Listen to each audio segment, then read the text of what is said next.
சேலம் அருகே சாலை விபத்தில் 5 பேர் உயிரிழந்த நிலையில் அதிவேகத்தில் பேருந்து இயக்கி விபத்து ஏற்படுத்திய ஓட்டுநர் கைது செய்யப்பட்டிருக்கிறார். அந்த சாலையில் விபத்துகள் நடப்பது வாடிக்கை என்ற அதிர்ச்சி தகவலும் வெளியாகி இருக்கிறது. கூடுதல் விவரங்களை வழங்குவதற்காக செய்தியாளர் பார்வையில் இணைகிறார் நமது செய்தியாளர் மோகன்ராஜ். அவரிடம் பேசலாம். மோகன்ராஜ், அந்த விபத்தினுடைய காட்சிகளை பார்த்தோம். அதனுடைய புகைப்படங்கள் அவ்வளவு மன உளைச்சலை கொடுப்பதாக இருக்கக்கூடியது.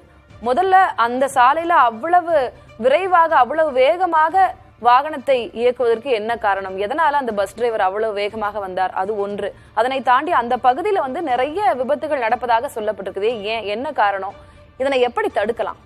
திலகவதி, உள்ளபடியே நீங்கள் குறிப்பிட்டது போலதான் இந்த புகைப்படங்கள், அதாவது விபத்து நிகழ்ந்த இடத்தில் அந்த உயிரிழந்த அந்த பெண்மணி அந்த பேருந்து மீது சாய்ந்தபடி கைக்குழந்தையை கையில் ஏந்தியபடி இருக்கக்கூடிய அந்த காட்சிகள் இந்த பகுதி மக்கள் மட்டும் இல்ல, ஒட்டுமொத்தமா அதை பார்த்த எல்லாருக்குமே ஒரு மிகுந்த மன வேதனையை கொடுக்கிற விதமா தான் இந்த விபத்து நடந்திருக்கு.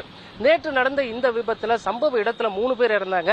அதன் தொடர்ச்சியா மருத்துவமனைக்கு கொண்டு செல்லும் வழியில் ஒரு பெண்மணியும், அதே போல சிகிச்சைக்காக அனுமதிக்கப்பட்ட 10 மாத குழந்தை அடுத்த சிறிது நேரத்திலும் உயிரிழந்து மொத்தமாக 5 பேர் உயிரிழந்த சம்பவம் தான் பெரும் சோகத்தை ஏற்படுத்தியிருக்கு. அந்த விபத்தை ஏற்படுத்திய ஓட்டுநர் இதே பகுதியை சேர்ந்தவர், அதாவது சுக்கம்பட்டி காந்தி நகர் பகுதியை சேர்ந்த ரமேஷ். இவரையும் காவல்துறையினர் கைது செய்து 4 பிரிவுகளின் கீழ் வழக்கு பதிவு செஞ்சிருக்காங்க. இதன் தொடர்ச்சியாக அவரது ஓட்டுநர் உரிமத்தை ரத்து செய்வதற்கான நடவடிக்கையும் எடுக்கப்படும் என காவல்துறை தரப்புல தெரிவிக்கப்பட்டிருக்கு. இந்த விபத்து மட்டும்தான் இந்த பகுதியில கவனத்தை ஈர்த்திருக்கா அப்படின்னா இல்ல. அதாவது இந்த சாலையை பொறுத்தவரைக்கும் இங்க இருக்க பகுதி மக்கள், அதாவது சேலத்திலிருந்து அரூர் செல்லக்கூடிய சாலை இதுல குறிப்பிட்டு சொல்லணும் அப்படின்னாக்கா அயோத்தியா பட்டணத்திலிருந்து அடிமலை புதூர் அப்படிங்கிற பகுதி வரைக்கும் கிட்டத்தட்ட 14 கிலோமீட்டர் இந்த சாலை இருவழி சாலையாகத்தான் இருக்கு. இந்த சாலையில விபத்து அப்படிங்கிறது வாரத்துக்கு ஒன்று நடக்குது. இதுல உயிரிழப்போர் எண்ணிக்கை 1, 2 என அந்த எண்ணிக்கையிலும் இருக்கு. அதே போல விபத்தினால தன்னோட கை கால்களை இழந்தவர்கள், பாதிக்கப்பட்டவர்கள் அப்படிங்கிறது தொடர்ச்சியா இருக்கு அப்படிங்கறத இந்த பகுதி மக்கள் ஒரு வேதனையோட தெரிவிக்கிறாங்க. இந்த விபத்தை பொறுத்தவரைக்கும் இதற்கான காரணம் அப்படின்னு பார்த்தோம் அப்படின்னாக்கா முதல்ல பல விஷயங்களை பார்க்கலாம். இதுல அடிப்படையா நம்ம பார்க்க வேண்டியது இந்த சாலையோட கட்டமைப்பு. இந்த சாலை கடந்த 20 ஆண்டுகளுக்கு முன்னாடியே மாநில நெடுஞ்சாலையிலிருந்து தேசிய நெடுஞ்சாலையா தரம் உயர்த்தப்பட்டிருக்கு.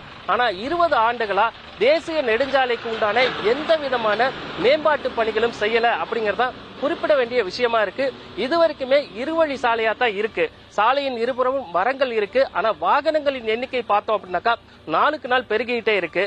குறிப்பிட்டு சொல்லணும் அப்படின்னாக்கா நீங்க குறிப்பிட்டது போல அந்த வேகம் அப்படிங்கிறது இந்த சாலையில வரக்கூடிய கனரக வாகனங்கள் வேகமாக செல்றதும் விபத்துக்கு ஒரு காரணமா இருக்கு.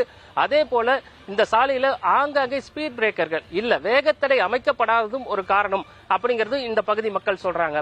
வேகமாக பேருந்தையும் அந்த கனரக வாகனங்கள், லாரி உள்ளிட்ட வாகனங்களை இயக்குவது ஒருபுறம் அப்படின்னா, தனியார் பேருந்துகள்ல அனுபவம் இல்லாத ஓட்டுநர்கள பணியமர்த்துறதும் இது போன்ற விபத்துகளுக்கு காரணமா பார்க்க முடியுது. இது ஒரு பக்கம் இருக்கக்கூடிய சூழ்நிலையில, அதாவது இந்த சாலையில ஏன் விபத்துகள் அடிக்கடி நடக்குது அப்படிங்கிறதுக்கு மற்றொரு காரணமா சொல்லப்படுறது முன்னெச்சரிக்கை எதுவுமே இந்த சாலையில செய்யப்படல அப்படிங்கிறதும் ஒரு முக்கியமான காரணமா இருக்கு. ஒட்டுமொத்தமாக பார்த்தோம் அப்படின்னாக்கா கடந்த சில நாட்களுக்கு முன்பு இந்த சாலை மரண சாலை அப்படிங்கிற ஒரு விளம்பர பலகை இந்த பகுதி மக்களால் வைக்கப்பட்டிருக்கு. ஆனால் அப்போதும் கூட எந்த விதமான நடவடிக்கையும் எடுக்கப்படல அப்படிங்கிறது முக்கியமான காரணம். இதே போல இந்த நிலை நீடிச்சுக்கிட்டு இருந்தா இப்போது நடந்த இந்த விபத்து மட்டுமல்ல, எதிர்வரும் நாட்களிலும் இதே தொடர்கதையாக நீடிக்கும் அப்படிங்கறதா இருக்கு. எனவே இந்த சாலையில எச்சரிக்கைகளை அதிகரித்து விபத்துகளை தடுப்பதற்கான நடவடிக்கை எடுக்கணும். அதே போல தரம் உயர்த்தப்பட்ட இந்த சாலைக்கு உரிய நடவடிக்கைகள் எடுத்து அந்த கட்டமைப்பை மேம்படுத்த வேணும் அப்படிங்கறதா தற்போதைய தேவையா இருக்கு. இதுதான் நிச்சயமா இந்த சாலையில விபத்துகளை குறைக்கிறதுக்கு முக்கியமான தீர்வாகவும் இருக்கும். திலகவதி, நிச்சயமா ரொம்ப நாட்களாகவே இது ஆக்சிடென்ட் ப்ரோன் ரோடு அப்படின்னு தெரிஞ்சிருந்தும் இதுவரைக்கும் எந்த நடவடிக்கையும் எடுக்கப்படல. இது சேலம் மாவட்டம் இல்ல, மாநில அரசுல NHA பார்க்கணும், நேஷனல் ஹைவேஸ் அத்தாரிட்டி, அவர்களுடைய பொறுப்பு இது. அவர்களும் இதற்கான நடவடிக்கையை எடுக்க வேண்டும். இனியும் உயிர் பலிகளை நாம் பார்த்து கொண்டிருக்க முடியாது. விவரங்களை வழங்கியிருக்கிறீர்கள் மோகன்ராஜ், உங்களுக்கு நன்றி.